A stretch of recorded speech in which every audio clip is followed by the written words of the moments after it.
What's up everyone? Alex here. Lately, many fans have been asking me whether or not I talk about visual novels here on the channel. The short answer is yes, I do, and those videos can be found in my visual novel playlist here on YouTube. I do think that visual novels are a genre that many people sleep on, but with due cause. Outside of the stories being told and their visuals, there's very little else that distinguishes one visual novel from another, and with hundreds coming out on the regular, these games face a difficult challenge of standing out from the crowd, or even attracting players to this underrepresented yet highly competitive genre. And while there's nothing more that I'd love to see than a once niche genre gaining plenty of notoriety, all I can do as a reviewer is highlight the ones that catch my eye. Arcade Spirits is one such game, and, full disclosure, I've met one of its developers at a meetup a couple of years back. But outside of that chance meeting one Saturday evening, this made me wonder, does Arcade Spirits bring something new to the table that no other visual novel does before it? Arcade Spirits is a slice-of-life visual novel with light sci-fi and romantic themes, developed by Fiction Factory Games and published by P-Cube, who provided this review code. In an alternate reality 20, you play the role of a down-and-out, unemployed member of society, whose previous questionable employment choices implied a lack of a clear direction in any sort of career. One day, your best friend Juniper insists that you install an AI called Iris on your phone, which then quickly sets you up on a job interview that will change your life forever. This job interview is for a position at a place called the Funplex, a humble arcade situated in a small strip mall. As you can imagine, the Funplex isn't exactly a bustling business, but you decide to take up the position anyway. After all, it's not like you had any big plans for the next few weeks now, did you? One of the biggest draws of Arcade Spirits for me is the fact that the premise of the game revolves around you being an arcade floor attendant. It's not a lucrative occupation for sure, but the way that the arcade's owner Francine talks up the job makes it sound like you have this innate power to change people's lives. And in some ways, it's true. As an arcade floor attendant, you have the power, for example, to give some free tokens or reward patrons with a prize depending on how many tickets they turn in. It's through this narrative device that Arcade Spirits tries to put your personal motivations in check, with its staff recounting, on occasion, stories of a former employee's displeasure with working there, just because their heart was in the wrong place.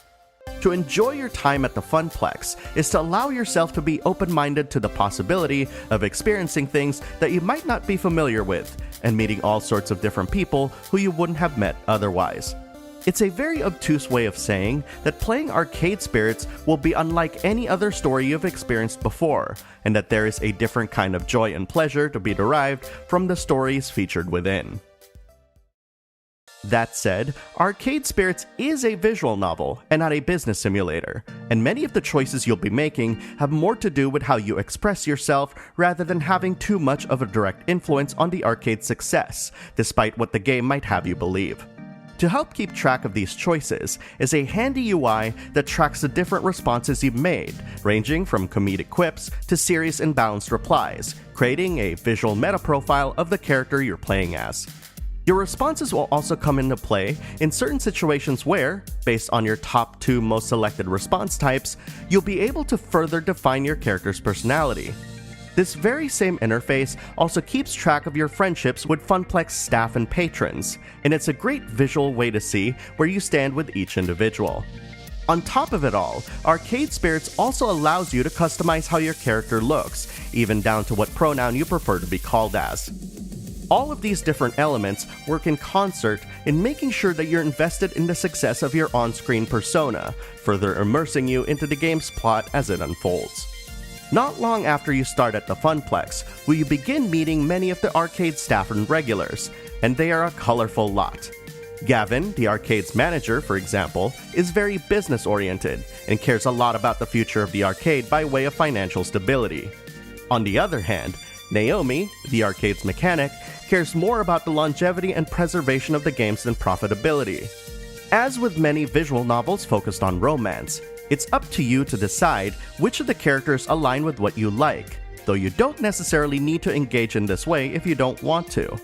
You're given the option to disable romances in Arcade Spirits should you wish, and admittedly, this route interested me as I was curious how effective the game's narrative would be when romance was taken out of the equation. That said, I found that the numerous interactions I had with Arcade Spirits' many characters to be the highlight of my experience with the game, as I learned about their quirks and interesting backstories, which really enhanced my appreciation of each of their characterizations. In order to breathe more life into its characters, Arcade Spirits features voice acting during select portions of the game. You mostly encounter these when a new character is introduced, or whenever special events occur in a character's storyline, though there are times that voice lines would pop up when you least expect it.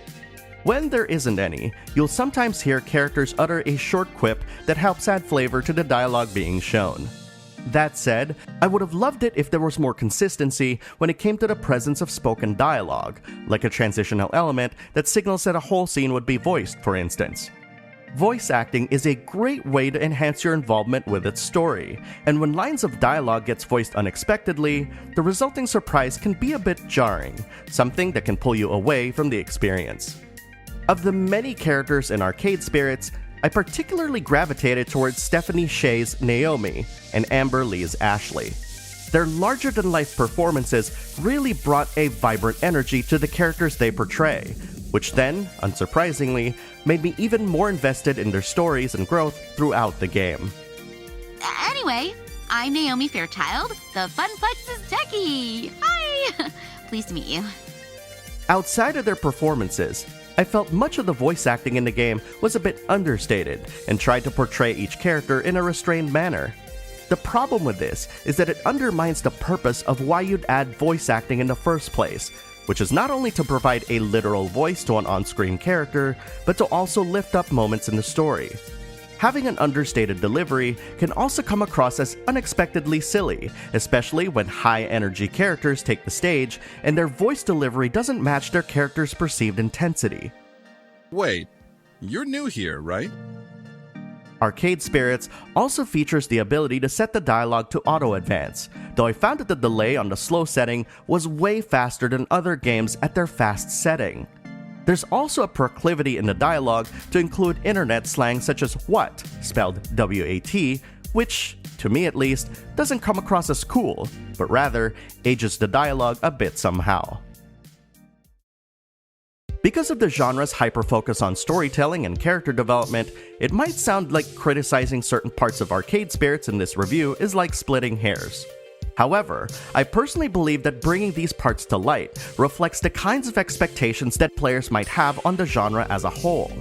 There's this prevalent idea that because visual novels focus largely on their script, that other aspects of their design just don't get the same amount of attention and love, making the quality of these games feel very inconsistent across the entire genre. My criticisms of Arcade Spirits might sound a bit harsh compared to the rest of the reviews I put up on this channel, so I should restate that this all comes from a place of love.